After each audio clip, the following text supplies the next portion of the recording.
Recibamos al pastor, al hermano José Cruz en el nombre de Jesús.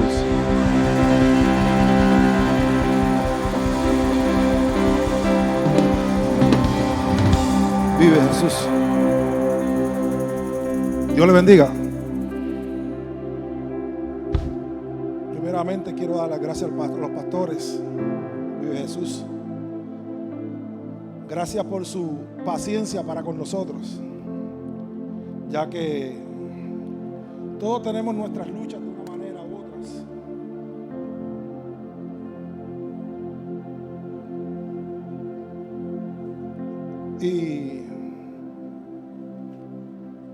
Pero Dios ha sido bueno. Dios ha estado con nosotros en todo tiempo. Vive Jesús ha sido fiel a la promesa que Él ha tenido con nosotros.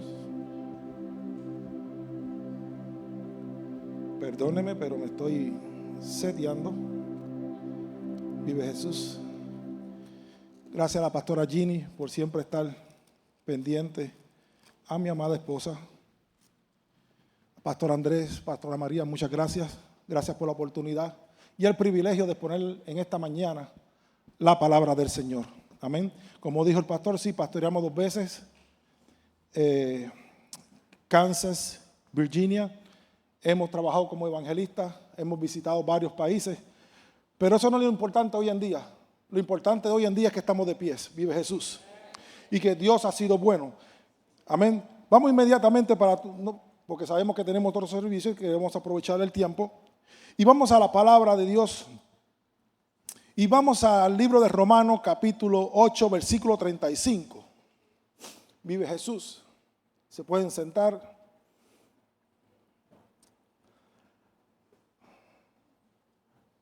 La palabra será en el nombre del Padre, del Hijo, en comunión con su Santo Espíritu. Y reza así: ¿quién nos separará del amor de Cristo? ¿Tribulación, o angustia, o persecución, o hambre, o desnudez, o peligro, o espada? Yo le puse como tema a este mensaje: ni me impide, ni me importa. El tiempo me ha enseñado a tomar una actitud como esta. Probablemente usted va a decir, pero qué grosero, qué áspero.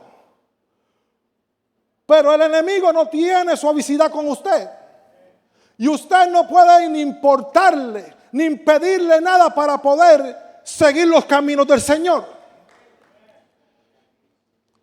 Los últimos mensajes, el pastor, me pueden bajar el micrófono, soy puertorriqueño y tengo un tono de voz alto. Los últimos 2 mensajes, el pastor predicó sobre qué tema, sobre que nos juntáramos para adorar a Dios, que permaneciéramos juntos para adorar a Dios. La hermana el domingo pasado que nos trajo por enseñanza que para Dios no hay nada imposible. ¿Y qué le quiero decir a usted?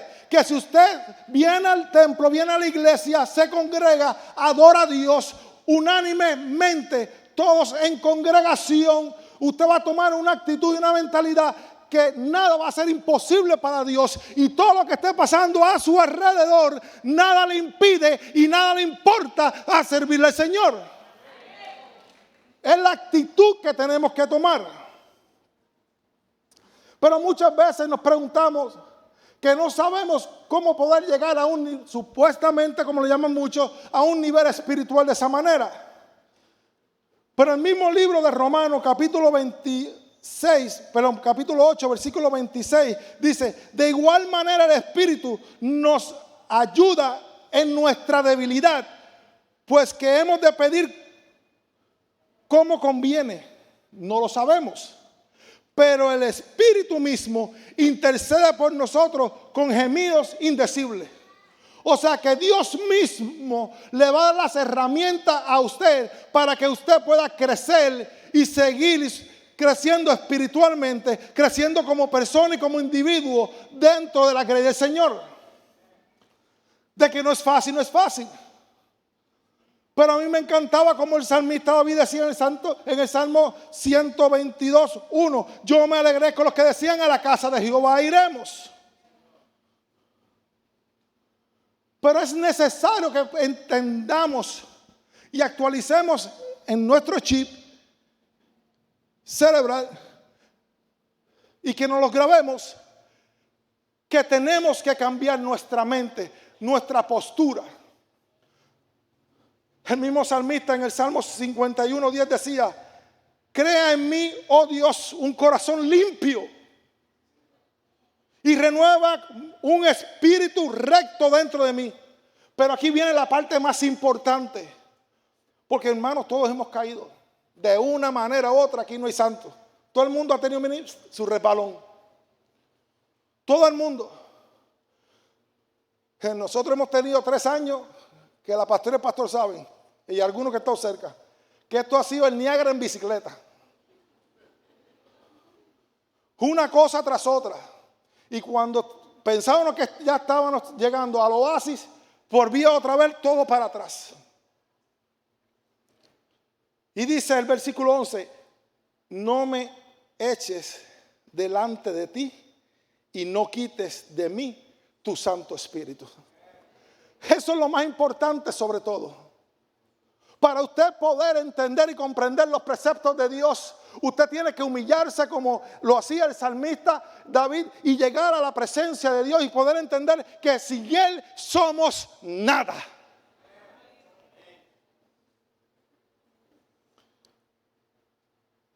¿Qué te puede separar del amor de Dios? ¿Será tribulación? Que su significado es una congoja, aflicción o tormento que inquieta y turba el ánimo. Es como si en el original español es como si separaran el grano del trigo. El trigo del grano de la paja. Cuando lo meten por los molinos es como si lo separaran, como si lo molieran. Muchas veces usted se ha sentido así. Mire, mientras pastorábamos en Virginia, a mi esposa le dio cáncer en la tiroides.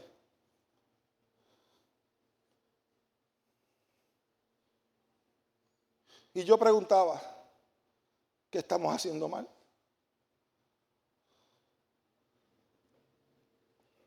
En plena función de ministerio. Más adelante otra condición, más adelante otra condición. No habían llegado aquí diferentes operaciones. Y la última, que por poco se muere, ahí yo dije, esto está feo para la película. Pero ¿sabe qué? Yo conozco un Dios. Yo conozco un Dios poderoso, por encima de todas las cosas. Que mi fe no puede ser por lo que yo siento, ni por mis sentimientos, ni por mis emociones, sino por lo que yo he creído en lo que Él es, y en lo que Él será, y en lo que Él siempre ha sido. Un Dios misericordioso, un Dios bueno, un Dios que no ha dejado vivir dentro de la gracia. Y muchas veces el enemigo trata de tirar dardos, y todos aquellos mensajes que salían en diferentes campañas, mientras yo estaba durmiendo en un sofá y ella en el hospital al lado de ella, esos mensajes llegaban a mi mente y lo que me decía el enemigo era, ahora vive lo que predicas. Ahora que te tengo entre la espada y la pared, vive lo que predicas. Ahora lo sigues sintiendo. Y cada vez que iba alguien a visitarme y veía el cuadro de la situación, cuando yo lo veía que salían por la puerta, yo decía, Dios mío. Porque su reflejo en su cara no, se le veía la angustia que decía, esto no está bien. Pero ¿sabe qué? Yo mantuve mi postura callada todo el tiempo y simplemente decía, yo creo en un Cristo resucitado, un Cristo que murió en la cruz del Calvario, un Cristo que llevó todas mis enfermedades y las llevó a la cruz. Ese es el Cristo que yo conozco, yo no conozco otro. Mire, uno de los personajes de la Biblia en el libro de Corintios, 2 Corintios, versículo 12, versículo del 7 al 10, habla claramente del aguijón de Pablo. Y yo me imagino que Pablo estaba atribulado por eso. Porque dice la Escritura que Pablo había ido 3 veces delante del Señor para decirle, ¿por qué no me quitas esto? Y muchas veces tenemos que entender y comprender que muchas de las cosas, escuche bien, de las cosas y las situaciones por las cuales nosotros pasamos es porque Dios lo ha permitido, como permitió con Job, por una razón. Porque sabe que usted se va a levantar cada mañana y va a venir delante de la presencia de Él, a hablar con Él y tener intimidad con Él. Y eso es todo. No suceden simplemente porque Él quiere herirnos, porque Él quiere humillarnos. No, simplemente porque Él quiere ese trato de tú a tú, personalmente. Tener esa comunión, esa relación. Y no estoy hablando solamente de irte de rodillas a un cuarto. Eso está bien, eso es aparte. Pero es todo el día la comunión. Es hablar con Él constantemente. Es tenerlo en su mente. Es dialogar. Es preguntarle qué tú piensas de esto. O sea, es como si tu amigo estuviera presente al lado tuyo. Olvídese que digan que estás loco. Porque le voy a decir algo. Yo me convertí en el 98. Cuando mi esposa entró al ejército, la mandaron para Fort Raleigh, Kansas. Y allá yo me convertí en Fort Raleigh. Yo vengo de lo que entre sí le llaman cuna de oro. Mi mamá es una jibarita de Jayuya y de Utuado. Y mi papá era del área metropolitana. Por ahí dicen que tengo sangre española y india tengo porque mi abuela era india. Pero mi padre era una persona, era dueño y entrenador de caballos en el hipódromo y siempre hizo buenos negocios. Fue una persona influyente en esa área. Pues cuando tú creces y te desarrollas a un nivel económico alto, tú quieres, cuando sales a los 18, 19 años, tú te crees que todo es gloria. Y entonces tú quieres, en donde quiera que tú vas, a ti no te señala. Y yo me imagino, yo no viví eso, gracias a Dios, que me convertí después. Pues yo creo que eso debe ser algo fuerte. Pero Andrés, yo sé lo que decir. Ahí va el hijo del pastor Carlos, me imagino. Porque es así que señalan a uno. Ponen la carga del padre sobre uno. Y en mi caso era, ahí va el hijo de José Daniel. Ahí va el hijo de Cocó.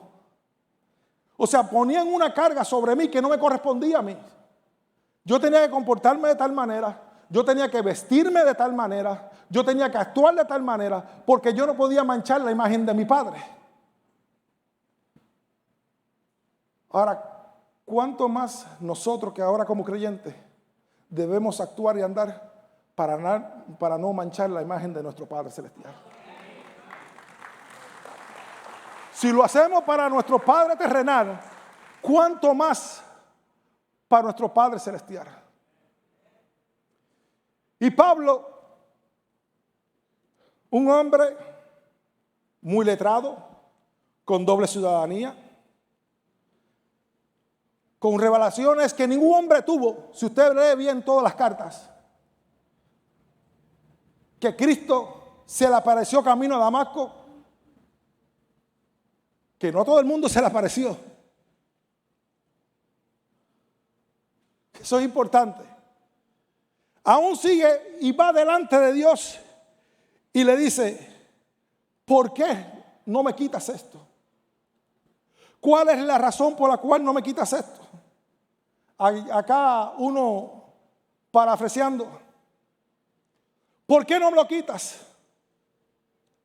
Muchas veces no nos conviene. ¿Por qué no me das esto? Muchas veces no nos conviene. Mire, yo se lo voy a poner así. Usted sabe lo que es usted tener a su amada esposa postrada en una cama, que la ciencia ya no sabe ni qué hacer con ella, porque ya ellos pusieron el neutro y deja que la vida corra. Y uno tener en memoria, ver paralíticos levantarse, ver bolas de cáncer salir del cuerpo de personas, ver milagros y prodigios, y usted orar por ella, y que Dios todavía no la levantara. Llega un momento dado que es frustrante, se atribula uno, porque es natural, es tu humanidad. Es tu humanidad lo que te lleva a que tú te angusties de esa manera. Pero en un momento dado tú comienzas a entender y a comprender y decir, no, espérate, es que esto no se basa de mí, esto se basa de ti, de lo que tú quieres hacer, de lo que tú vas a hacer en nuestras vidas.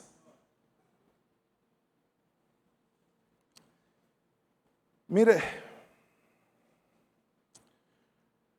a veces pasan cosas, y esto va a sonar un poquito duro, pero en el libro de Nehemías capítulo 9, versículos 26 y 27, habla claramente y dice, pero te provocaron a ira y se rebelaron contra ti y echaron la ley a tus espaldas y mataron a tus profetas y protestaban contra ellos para convertirlos a ti. E hicieron grandes abominaciones. Entonces les entregaste en manos de los enemigos, los cuales los afligieron. Por el tiempo de su tribulación clamaron a ti. Muchas veces personas que no quieren venir a los pies de Cristo, y Dios permite que tú pases por ciertas tribulaciones para que tú te acerques a Él. Tú puedes estar dentro del reino de Dios, pero muchas veces nuestra actitud y nuestra manera de ser le damos la espalda a Dios.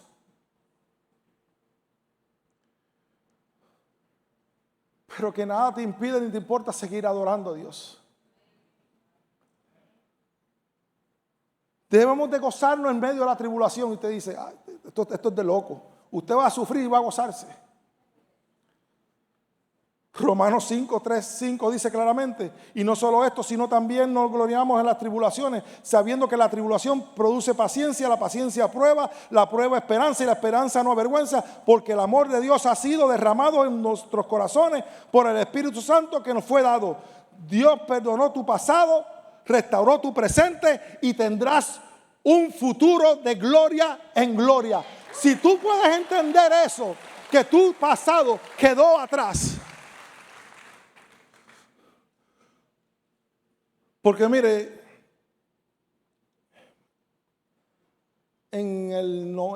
cuando usted trabaja en ese ambiente del hipódromo, Sodoma y Gomorra es corto. Yo sé lo que le estoy diciendo. Ahí hay de todo. Y a estas alturas yo me pongo a pensar cómo mi papá duró hasta los 85 años y se mantuvo intacto. Yo no pude. Yo me escocoté. Bien escocotado. Que al punto cuando Xiomara se fue al ejército, yo no podía dormir. Bebía tanto. No usé droga fuerte. Sí, probé una que otra cosa, pero droga fuerte nunca usé. Nunca fui amante a eso. Veía a la gente del caserío, cómo era su comportamiento después de usar droga, y yo dije, eso no. Pero sí bebía duro. Pero usted sabe qué, saqué mi licencia de entrenador, llegué a tener posición como mi padre hasta cierto punto, llegamos a tener establos grandes junto asociado con otra persona. Pero ¿sabe algo? Cuando tocas fondo y miras para atrás, toda la gente que estaba alrededor mío, todas se fueron. Entonces ya tú no eres el hijo de fulano, ahora tú eres un estorbo. Porque cuando ya tú no le sirves a la gente del mundo, tú eres un estorbo. Y sí, probablemente, muchas veces hemos actuado de esa manera, que hay personas que no son estorbos y nosotros la echamos hacia un lado. Pero nosotros como iglesia no podemos actuar de esa manera. Nosotros como iglesia tenemos que tener las puertas abiertas. Recibir a todo el mundo. Porque aquí va a llegar el adicto. Como en los tiempos como estamos viviendo. Mire, aquí va a llegar el adicto. Aquí va a llegar el alcohólico. Aquí va a llegar los matrimonios rotos. Aquí va a llegar el bochinchero. Aquí va a llegar el chismoso. Aquí va a llegar de todo. Aquí va a llegar de todo. ¿Usted piensa que no? ¿O usted piensa cuando revive, haga el building más grande, usted piensa que la gente no va a ir a ver y Dios va a aprovechar esa oportunidad para tocarle, para que ellos se queden y se conviertan y sean salvos? Yo lo entiendo, porque ese es el propósito de Dios. Y como dicen en mi país, que no tiene dinga, tiene mandinga. José era angustia. Angustia es un profundo estado de aflicción, dolor o sufrimiento, tanto físico como emocional o espiritual. Se usa para derivar la profunda emoción que sentía el Señor en Getsemaní cuando sabía que le estaba llegando la hora. En Marcos 14:33 lo dice claramente: y tomó consigo a Pedro, a Jacobo, a Juan, y comenzó a entristecerse y a angustiarse, y les dijo: mi alma está muy triste hasta la muerte. Quedaos aquí y velad. Todos hemos sentido angustia alguna vez. Todos hemos sentido ese dolor, ese sufrimiento. Mayormente cuando muere un ser querido cercano. Es una angustia terrible. Aunque nosotros tenemos la esperanza que algún día lo volveremos a ver. Pero es una angustia que tenemos porque es el momento de separación espiritualmente y personalmente con esa persona, de esa persona. Ya no lo vamos a ver más físicamente. Ya no vamos a esperar esa llamada más. Es un sufrir, es una angustia. Mire, yo recuerdo, y no era cristiano, cuando mi abuelo murió, el papá de mi mamá, a mí no hubo quien me hiciera ir ni a verlo al funeral ni al entierro. No hubo nadie. Porque era una persona tan especial para mí, tan especial, que cuando yo quería despegarme de la zona metropolitana, como le dicen en Utuado, ¿verdad que sí? La loza. Así le dicen, la loza. Que yo irme con mi mamá era poco lo que iba, porque estaba más metido en los caballos con mi papá que iba con mi mamá al campo. Pero verdaderamente me gustaba porque yo me iba por la finca con él, a bregar con los caballos con él. Él me enseñaba lo que era el café. Él me enseñaba, o sea, tantas cosas que yo dije, no, yo quiero mantener algo bonito y algo digno de él. Yo no quiero guardar esa memoria. Pero eso fui yo. Eso fui yo. Quizá usted puede ir, pero a mí no hubo quien. Mi esposa me rogó y me dijo: mira, José, que tiene que ir. No, ve tú. Y daba la representación mía. Pero era una angustia, era un dolor, porque yo sabía que no iba a poder verlo. Sabía que no iba a poder comer la carne frita que me preparaba, con los guineitos acabados de cortar de la mata de plátano, hervido. O sea, son experiencias que tenemos. Y sí nos angustiamos. Pero ¿qué vamos a hacer? Usted sabe la angustia que pudo haber pasado Jacob. Cuando vamos al libro de Génesis 29 en adelante y habla sobre su historia completamente. Es una angustia, pienso yo, usted trabajar 7 años por una persona. Y dice la palabra que él amaba a Raquel. Usted trabajar 7 años, encima de eso te engañan, te ponen la persona equivocada y cuando usted se levanta el otro día no es la persona que usted estaba esperando que era. Ay, mi madre. Eso está duro. Y encima de eso, le cambian su sueldo 10 veces cuando él decide más adelante seguir trabajando. O sea, fueron tras engaño, tras engaño. Y yo me imagino que esa persona es angustiada. Mire, vamos a ser honestos. Eso es una situación que pasa, pero hoy en día, como están los sueldos, para la gente poder subsistir y pagar su renta, imagínense que el dueño de la casa le siga subiendo la renta mensualmente. Me alegro que estés escuchando nuestro podcast. Creemos que será de gran bendición para tu vida. Nuestro deseo es impactar más almas con el Evangelio de Cristo. Si deseas unirte a esta misión y contribuir el día de hoy, puedes hacerlo visitando nuestra página de web www.revivequilin.com o envía un mensaje de texto con la palabra GIVE al 844-462-9071. Continuamos con el mensaje. Y usted dice, pero Dios mío, ¿cómo yo voy a pagar esto? Si el trabajo a poco me da, apenas me da. Yo tengo que mantener mis niños, yo tengo que mantener a mi esposa, yo tengo que mantener mi hogar, tengo que suplir la necesidad de mi casa. ¿Cómo lo voy a hacer? Pero ¿sabe qué? Los hijos de Labán, esos charlatanes, bueno, se les puede llamar de otra manera, se mofaban de él. Ellos pensaban que Jacob iba a ser un empleado más de Labán por eternamente de toda la vida. Pero ¿sabe qué, iglesia?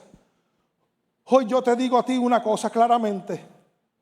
Lo que ellos desconocían era que Jacob estaba en el proceso de Dios, y aunque ellos lo menospreciaban, aunque ellos lo rechazaban, había una palabra de Dios viva sobre la vida de Jacob y una promesa que Dios lo iba a bendecir de gran manera. Eso es algo que nadie puede detener. Cuando Dios dijo que te va a bendecir, Él te va a bendecir. Cuando Dios dijo que Él te va a levantar, Él te va a levantar. Cuando Dios dijo que Él va a hacer contigo, Él va a hacer contigo.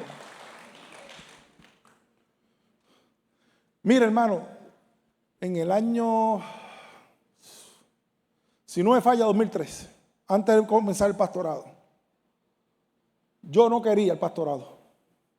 Yo dije, yo voy a ser evangelista, que el pastor Carlos y el pastor Andrés cojan los machetazos de ellos. Yo me la llevo suave. No, pero yo no quería, yo nunca quise el pastorado, yo soy sincero, pero tuve que ser obediente. Y fui a una convención de mujeres de la Asamblea de Dios. Y yo disfruté de esa asamblea como ningún otro hombre.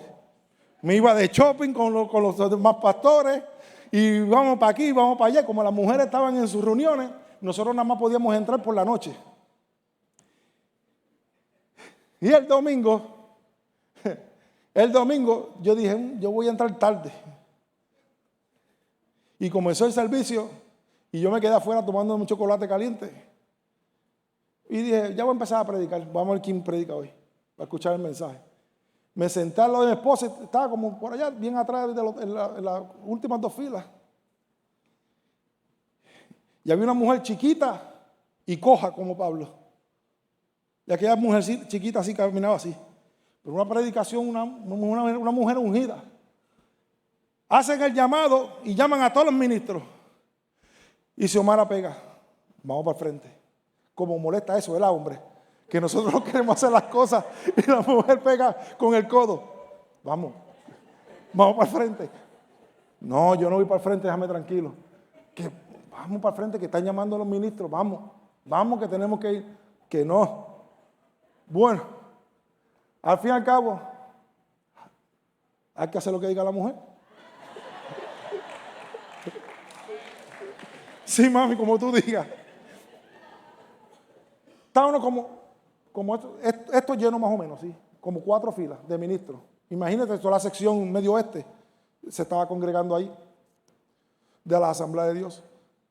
Y aquella mujer comenzó a mirar así. Y de momento dice, mira tú. Y yo tenía los ojos cerrados para abajo así. No está hablando conmigo. Pero yo sentía que el dedo de ella me hacía en la frente. Te estoy diciendo que tú. Cuando yo levanto la vista me dice, sí, tú mismo. ¿Cuál es tu nombre? Y yo le digo, José. Y me dice, tu nombre no es José. Tu nombre es Juan. Amárrate tu sandalia porque tu tiempo ha llegado. Ya es tiempo de comenzar a caminar. ¿Y sabe qué? Mientras otros pueden pensar que tú no eres capaz, ni Dios te ha llamado, y que Dios te ha separado para otra cosa, no es lo que el hombre diga, es lo que Dios diga y lo que Dios ha dispuesto que va a hacer con tu vida. Porque Dios es que hace, el que pone reyes y el que quita reyes. Dios quita pastores y pone pastores. Pone evangelista, quita evangelista. Dios es así. Dios es Dios. ¿Usted se cree que yo me preocupo por el gobierno de hoy en día? No, mire, ¿para qué preocuparse? Yo veo a gente cristiana insultándose en las redes por la política. Perdone que lo diga, pero eso está mal. Si usted tiene su convicción, tenga su convicción, pero ¿por qué insultarse? Si al fin y al cabo el que está comiendo en Casa Blanca no le va a dar del canto de steak que se está comiendo.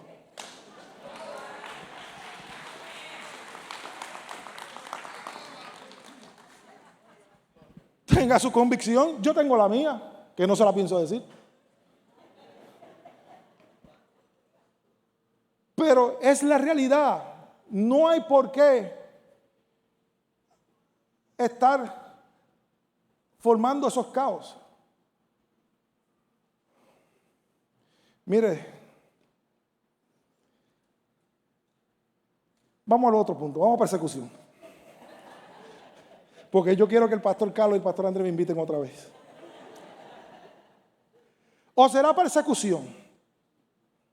Persecución es el sufrimiento y la hostilidad que se enfrentan los creyentes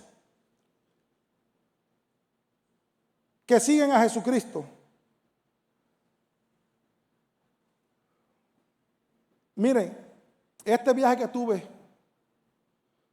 que fui a España, el que vaya a España y piense que no todo se basa en el cristianismo. Todo, la gran mayoría de las cosas se basa en el cristianismo. Y algo que me llamó mucho la atención fue que fuimos a Granada a ver el palacio de Carlos V. Impresionante. Las pinturas. No, eso es algo que da gusto para ver. Pero luego fuimos a Toledo. Pero yo no sabía que Toledo venía siendo para ellos como una capital para aquel entonces, para el año 1500.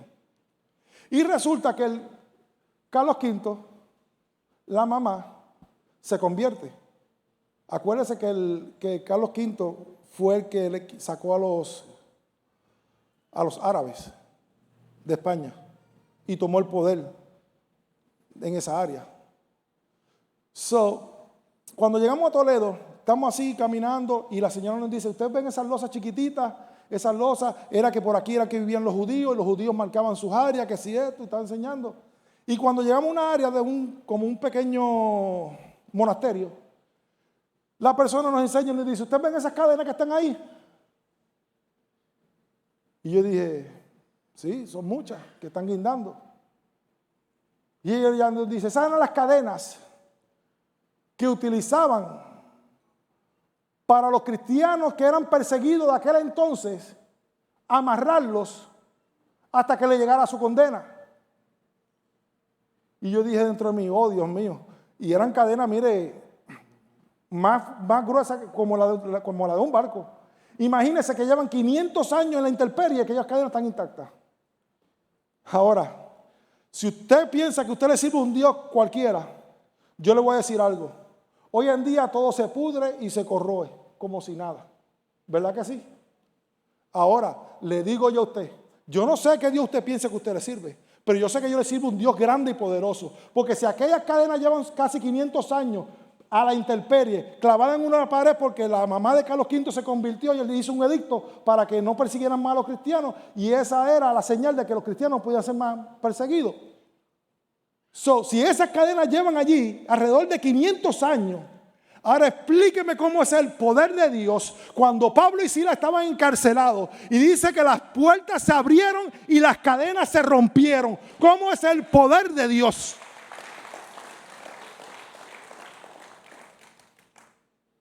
Y yo rápido la mente de uno hace, porque yo no sé si a usted le pasa.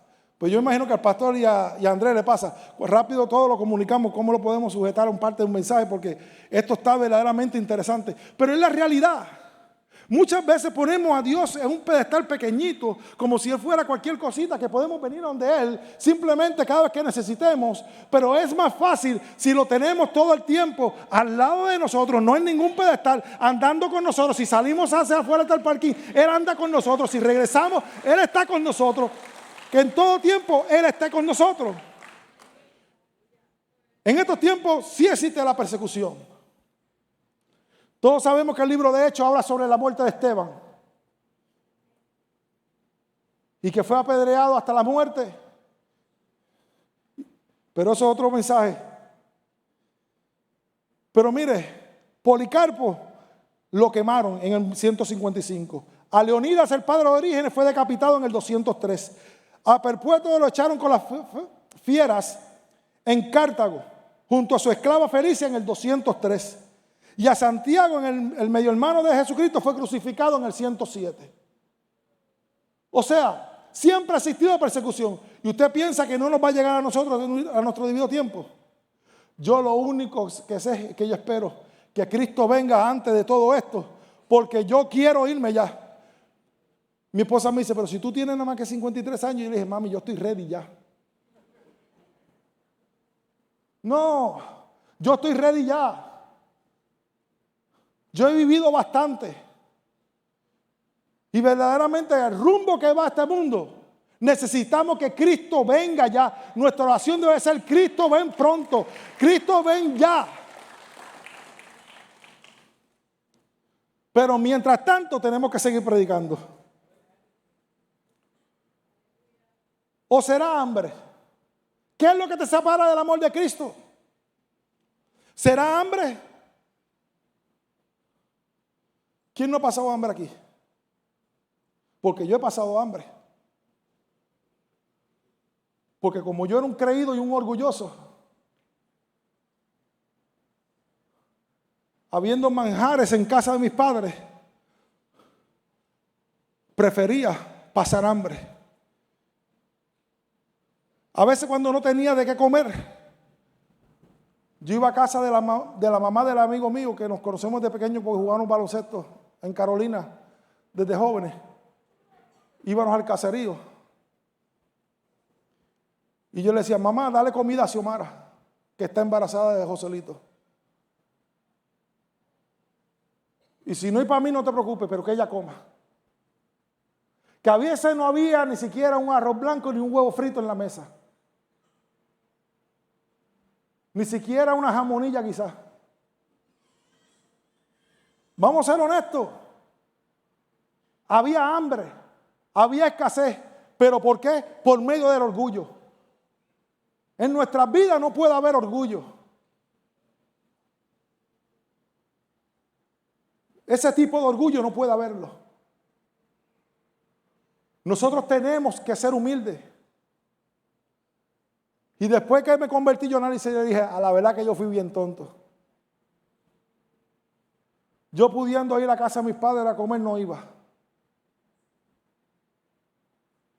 Pero simplemente porque la gente no sepa. Así son en las redes sociales. Y no me digan que no, porque así son. Muestran lo que no son en las redes sociales. Y después cuando uno los ve en persona y uno dice, ¿y qué pasó? ¿Qué me perdí?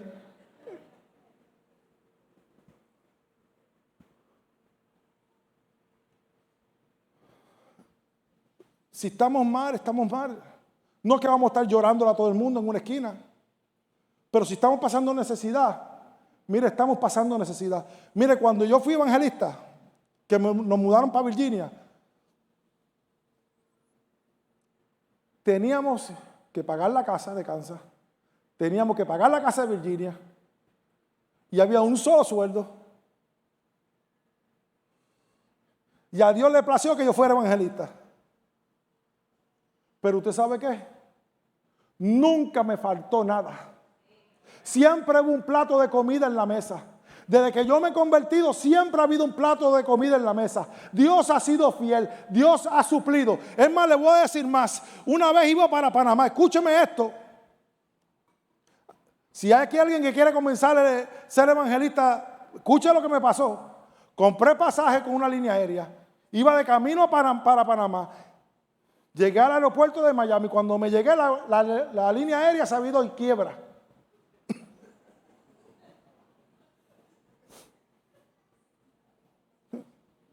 Y la campaña comenzaba al otro día.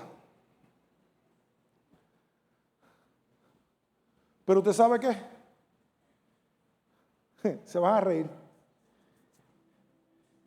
Mi esposa rápido comenzó a moverse. Y a moverse. ¿Qué es lo que está pasando? ¿Qué es lo que está sucediendo? Y unos hermanos de la iglesia local le dijeron, no se preocupe. Y yo le decía, bendito, pero si yo lo que tengo son $300 para pasar 21 días en Panamá y con esto no puedo comprar el pasaje, pues yo me voy.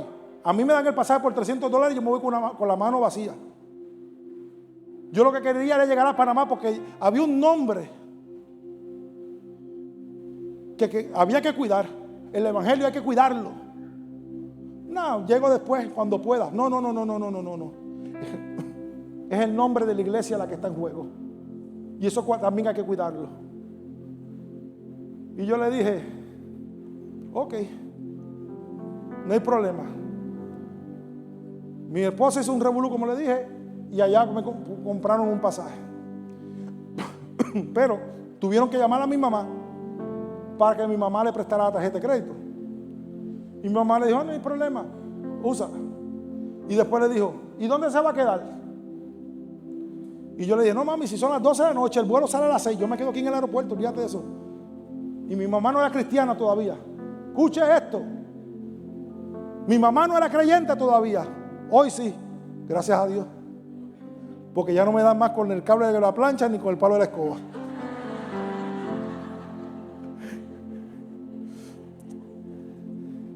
Y mi mamá le dice a Xiomara, dile que se vaya al hotel y que me llame del hotel más cercano del aeropuerto y que se quede en el hotel. Pero mire, yo estaba frustrado. Yo no se lo niego. Y cuando me monto en la guagua para el hotel, hay dos señoras mayores de edad y se me quedan mirando y me dicen, ¿cómo tú estás? Y yo le digo, bien. Y me dice, esa cara no es que tú estás bien. Y yo le digo, mire, es que voy a ir a predicar a Panamá y me sucedió esto y esto. Ay, nene, no te preocupes. Si yo acabo de llegar de Brasil, de las Amazonas, de predicar. Qué bueno. Y eran dos ancianas, pastor. Y las ancianas me dicen, ¿sabe qué? Ven a desayunar. Cuando Dios te dice hora y tiempo y punto, tú tienes que estar a tiempo para recibir la bendición. No, yo me levanto cuando quiera. Es que la almohada está muy buena. Cuando Dios dice levántate, levántate. Y yo me levanté a las 3 de la mañana, dormí como 2 horas o 3. Y yo de entre mí decía, madre, qué desperdicio de dinero para 3 horas. Pero no, era el plan divino de Dios. Cuando yo le llevé todo lo que estábamos haciendo dentro del ministerio, aquella señora me dice, aquella hermana me dice, mira, ¿sabe qué? Yo acabo de hablar con el pastor. Y el pastor me dijo que todo lo que nos había sobrado te lo entregáramos a ti.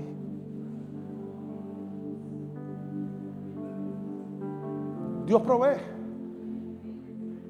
Aunque nosotros tenemos un punto de vista y una perspectiva diferente, porque no podemos ver, persuadir lo que Dios quiere hacer en nuestras vidas. ¿Qué Dios quiere enseñarnos? Acuérdense que yo estaba acostumbrado a hacer las cosas a mi manera, y esto así, y daba órdenes, y esto así, esto da. Y Dios me enseñó y me dijo, no papá, aquí no. Aquí el jefe de la casa soy yo. Y aquí tú obedeces lo que yo digo. Y muchas veces se nos hace difícil como creyentes poder entender eso. De que Dios da órdenes y que hay que seguirla al pie de la letra. No hacer lo que no se nos antoje.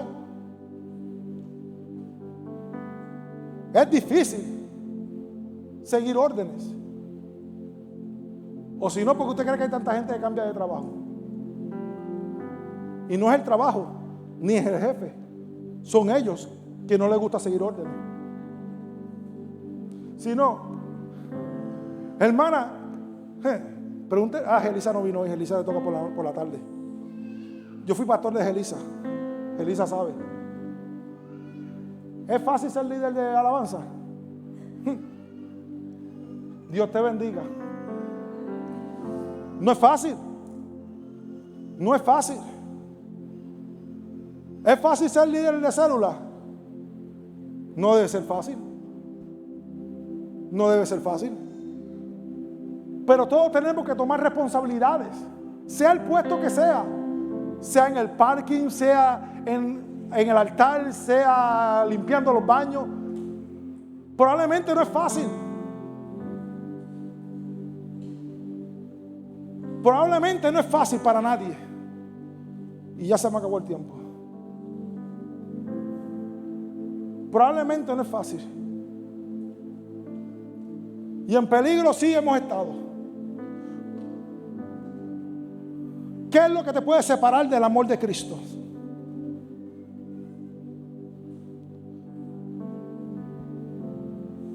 ¿Qué es lo que te puede separar del amor de Cristo?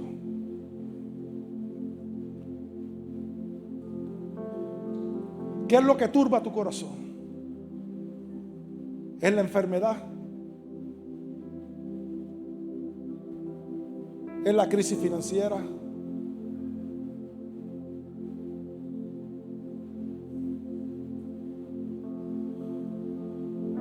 ¿Cuál es la situación? ¿Qué no te hace sentir cómodo?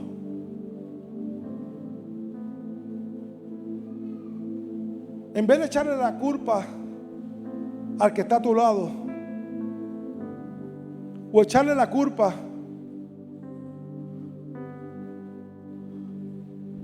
a tu pareja, vamos a ponerlo así, o yo le voy a echar la culpa al pastor Carlos por lo que yo estoy pasando, por culpa de él estoy pasando esto. ¿Por qué no me autoexamino yo primero? A ver qué fue lo que yo hice mal para yo estar en esta situación. ¿Qué yo hice mal?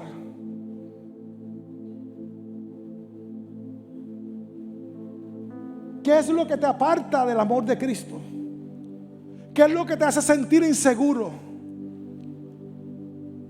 ¿Qué es lo que muchas veces nos hace sentir como las olas del mar que van y vienen y no somos estables?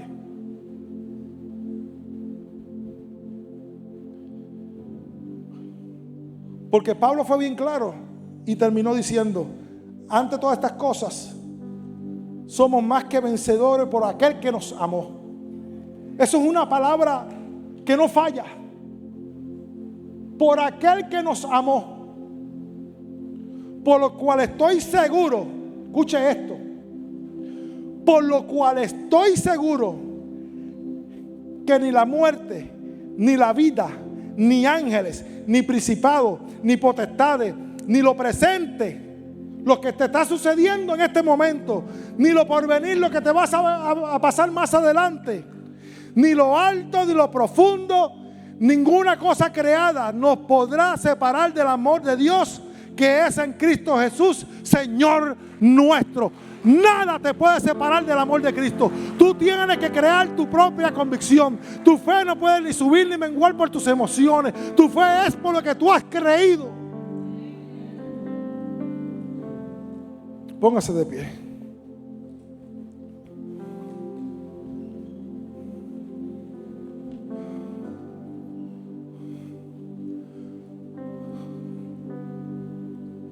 Yo no sé cuál es tu situación, pero yo le creo a un Dios de poder.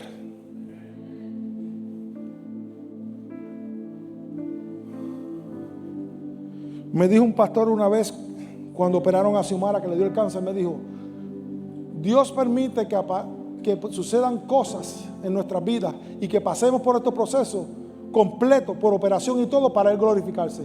Y sí, y así lo hizo Dios. Escuche esto, y así lo hizo Dios, porque cuando sacaron el tumor, déjenme decirle una cosa, el tumor lo analizaron 2 veces y a los 5 días nos llamaron para atrás nosotros que tuviéramos que estar en la oficina. Y déjenme decirle, ¿sabe qué? El cáncer no aparecía en el tumor y le habían hecho anteriormente, antes de sacárselo, 3 veces exámenes y daba positivo, que era canceroso. ¿Sabe qué?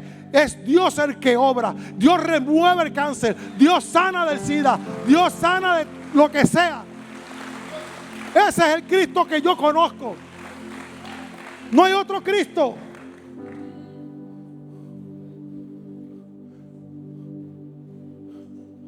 ¿Que restaura matrimonio? Sí, restaura matrimonio. Si restauró el mío. Que tuvimos 3 años uno por un lado y otro por el otro.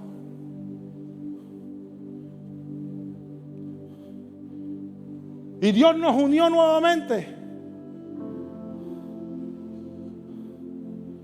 Porque Él desde el principio dijo que éramos nosotros 2 juntos.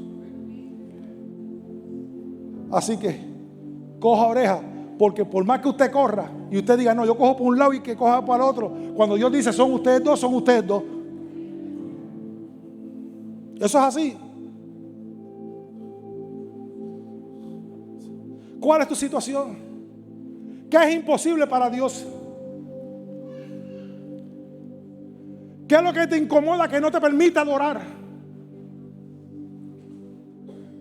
¿Qué es lo que no te permite levantar tus manos y decirle, Señor, aquí estoy, yo me arrepiento, yo estoy aquí? Si mire, hay espacio en la cruz todavía.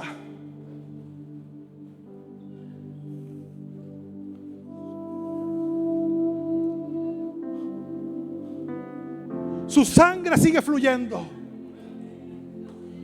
No se preocupe por lo que hablen de usted. Mire, olvídese lo que hablen de usted. Si van a hablar como quiera. Ah, que son los mismos hermanos de la iglesia. Y son los mismos que viven en el mundo también. No se preocupe por eso.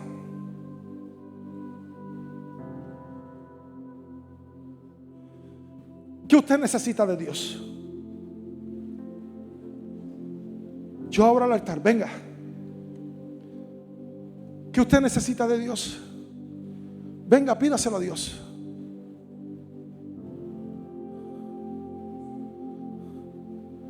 Dios te está llamando en esta hora. Tú sabes cuál es tu necesidad. Ven al altar. Sea por enfermedad, sea por necesidad económica, sea por problemas familiares, sea la necesidad que tú tengas. Ven al altar.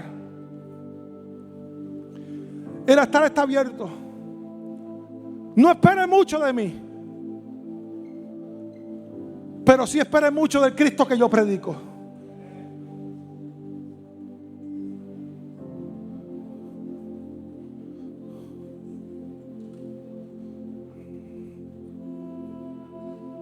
Ven al altar.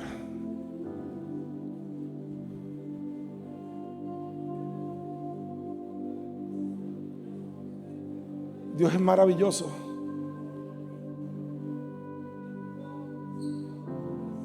Recuerda estas palabras: que nada te impida y que nada te importe adorarle a Dios.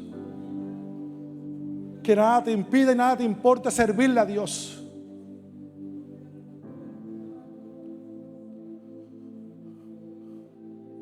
Ven al altar.